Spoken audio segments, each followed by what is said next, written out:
ખેડાના ઠાસરા તાલુકાના ખેડૂતોની વાત કરીએ તો ડાંગર, રાજગરો તેમજ અન્ય ધાન પાકોને નુકસાની બાદ મિર્ચીના પાકને વ્યાપક નુકસાન થયું છે.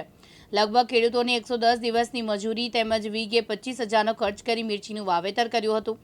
લાભ પાચમ પછી મિર્ચીનો પાક ખેડૂતો લેતા હોય છે. કમોસમી માવઠાથી કુદરતી કહેરથી મિર્ચીમાં વરસાદી પાણી ફરી વળ્યા છે.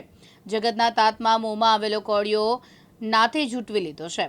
ઠાસરા તાલુકાના ઘણા બધા ગામડાના ખેડૂતોને મિર્ચીનો પાક ઉગાડ્યો હતો, તેને કુદરતી આફત આવતા તહસ નહસ કરી નાખ્યો છે. ગામડાઓની વાત કરીએ તો ખીજલપુર ગામના ખેડૂતોએ લગભગ 17,000 વીઘામાં મિર્ચી ઉગાડી હતી, જ્યારે મંજીપુરામાં 700 વીઘા, જેસાપુરામાં કોટલીડોના નેસ જેવા ગામડામાં 900 વીઘામાં વાવણી કરી છે.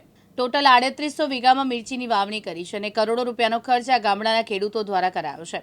આશા સાથે લાખો રૂપિયાની કમાણી થશે, જે એકાએક ભર શિયાળે માવઠું થતા આશા ઠગારી છે. ગામ ખીજલપુર, તાલુકો ઠાસરા. અમારા ગામમાં 1600 થી 1700 વીઘા ખીજલપુર વાંટામાં અને ખીજલપુર તળપદમાં મરચીનું દર વર્ષે વાવેતર થાય છે. આ વર્ષે પણ ઘણા ખરા ખેડૂતોએ વહેલા થોડા મરચા રોપી દીધા હતા અને લાભ પાચમે મોટાભાગના ખેડૂતોને મુહૂર્ત કરવાનું હતું, પણ આ કમોસમી વરસાદ આવી પડ્યો અને બધી મરચીને ખૂબ મોટા પ્રમાણમાં નુકસાન થયું. એટલે ખેડૂતને જગતનો તાત કહેવામાં આવે છે, પણ આજે જગતના તાત ઉપર જગતનો નાથ રીસાયો હોય એવું ખેડૂતોને લાગી રહ્યું છે. તો કેટલું નુકસાન અને કેટલા વીઘામાં તમે મિર્ચી વાવેલી? એક વીઘામાં લગભગ અમારે 75,000 થી 80,000 રૂપિયા એક વીઘામાં અમારો ખર્ચ થાય છે. એની સામે અમને બજારમાં કંઈક સારા ભાવ હોય તો અમને વળતર એવું સારું મરચીની ખેતીમાં મળે છે. બાકી નુકસાન તો તમાકુમાં છે, ડાંગર બધાની પડી ગઈ છે, ડાંગરના પૂરા પલળી ગયા છે. બધા પાકમાં અત્યારે કમોસમી વરસાદના લીધે ખૂબ જ નુકસાન છે. તમારે મરચીમાં કેટલા વીઘા મરચી કરી હતી અને ટોટલ કેટલું નુકસાન? અમારી મરચીમાં 24 વીઘા મરચી કરી હતી અને હાલમાં આપ જોઈ રહ્યા છો કે મરચા તોડવાની તૈયારી જ હતી લાભ પાચમના દિવસે, પરંતુ આ કમોસમી વરસાદના લીધે મરચા તોડી શક્યા નહીં, બધું પડી ગયું છે અને ખૂબ મોટા પ્રમાણમાં નુકસાન થયું છે અમને. જે આ માવઠું થયું છે એ બાબતે શું કહેશો? માવઠું થયું છે, નુકસાન તો ખાસું છે. 40 વીઘા મારી મરચી છે, નુકસાન ખાસું છે. હાથમાં આવેલો કોળિયો ગયો છે. મરચી વહેલી 8મા મહિનામાં રોપી હતી, લાભ પાચમથી તોડવાની શરૂઆત હતી, પણ તહેવારના લીધે માણસો આવ્યા ના તો આજથી તોડવાની ગણતરી હતી, પણ રાતે વરસાદ વધારે આવવાના લીધે બધો પાક નુકસાન ખાસું થયું છે. સરકાર દર વખતે મલ્ચિંગની સબસિડી આપતી હતી, તેમાં અમારે થોડો ટેકો થતો હતો, પણ સરકારે આ વર્ષે સબસિડી પણ બંધ કરી દીધી છે.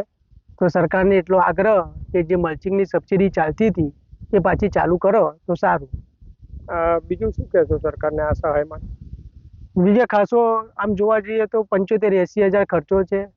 સરકાર કઈ રાહત પેકેજ આપે તો સારું. તાલુકો ઠાસરા, જિલ્લો ખેડા. મારી પાસે 20 વીઘા જમીન છે, એમાં મરચીનું વાવેતર કરેલ છે. વરસાદમાં નુકસાન થયેલ છે. કેટલું નુકસાન થયું? વીઘે 75,000 નુકસાન થયેલ છે. સરકાર કેટલું પહેલા તમને આ બાબતે સહાય કરતી હતી? સરકાર અમને વીઘે 10,000 રૂપિયા સહાય કરતા હતા, પણ બંધ કરી દીધી. હવે સરકારને શું કહેશો આ બાબતે? હવે સરકારને કહીશું કે મલ્ચિંગની સબસિડી કરે. પહેલા આપતા હતા, અત્યારે બંધ કરે. ગામ ખીજલપુર વાંટો, તાલુકો ઠાસરા, જિલ્લો ખેડા. અમે એક સામાન્ય ખેડૂત એમ. જે માવઠું થયું છે, પાકને નુકસાન, કયા કયા પાકને નુકસાન, શું કહે? માવઠામાં તો મરચીના પાકને, તમાકુમાં બી નુકસાન છે, ડાંગરમાં બી નુકસાન છે, પણ મરચીમાં વધારે વાવેતર છે અને વધારે નુકસાન મરચીમાં છે અત્યારે. કેટલા વીઘામાં અહીં મરચી રોપવામાં આવે? મરચી ખીજલપુર ગામમાં જોવા જઈએ તો દર વર્ષે 1500 પ્લસ 1700 ની આસપાસ મરચીનું વાવેતર થાય છે. એક વીઘે કેટલો ખર્ચો? વીઘે 70,000 થી 75,000 નો ખર્ચો છે. શું લાગે છે હવે આવા માવઠા થાય તો નુકસાન તો છે જ ખેડૂતને. હવે શું કહેશો સરકારને, શું કહેશો? સરકાર કઈ હવે રાહત પેકેજ આલે તો સારું. ગામ સાંઢેલિયા, તાલુકો ઠાસરા, જિલ્લો ખેડાથી અમે ખીજલપુર ગામ મરચીનું કામ કરવા માટે આવીએ છીએ મજૂરો લઈને. અહીંયા લગભગ 15 વર્ષથી આવતા છું મજૂર લઈને અમે અહીંયા, પણ અમારે મરચી અહીં ઊભી કરવા અત્યારે આવ્યા છીએ, પણ કોઈ અત્યારે હાલ શક્યતા લાગતી નહીં મરચી ઊભી કરીને. એટલો નુકસાન છે, વરસાદ માઠું થયું અજાણીથી, એના કારણે અમારે ફૂલ નુકસાન છે અહીંયા. અમે અત્યારે ઊભી કરવા આવીએ પણ કોઈ મતલબ છે નહીં અત્યારે, તદ્દન ફેલ છે મરચી. નિખિલ ભટ્ટ, દિવ્યાંગ ન્યૂઝ, ખેડા.